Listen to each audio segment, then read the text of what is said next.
Hello everyone. For this tutorial video, I'd like to discuss projectile motion, which is a formal way of saying the vertical motion from gravity combined at the same exact time with horizontal motion from applied forces from your muscles or other sources, such as blocks pushing on an object. As you may remember from the last tutorial video, vertical motion of objects in the air have a constant acceleration, ignoring things such as air resistance.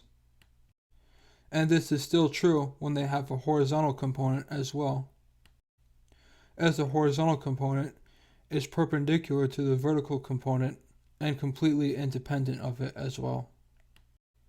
In fact, the horizontal component is actually even more simpler than the vertical component, because as soon as the object is only in the air and not touching anything else, there would be no horizontal forces acting on it, and so therefore it would logically have a constant velocity, as there must be a force to accelerate it.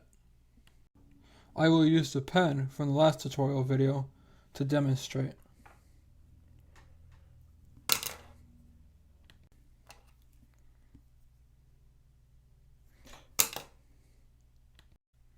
Notice that because I threw it the same force, it had the same horizontal velocity and covered the same horizontal distance. But the second one experienced a greater acceleration because I threw it at a higher angle, so it had more time to be in the air.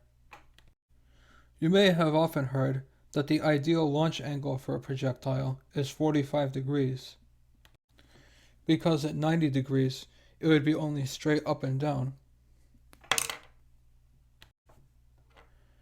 and at 0 degrees there would be no upward angle at all. So 45 degrees is the perfect compromise, as it is right between 0 and 90 mathematically.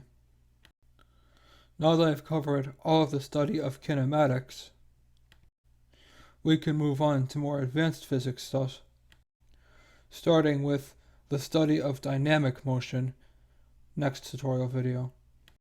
Don't forget to subscribe if you found this video informative, and make sure to see other tutorial videos, and follow me on either Facebook or Twitter for more content.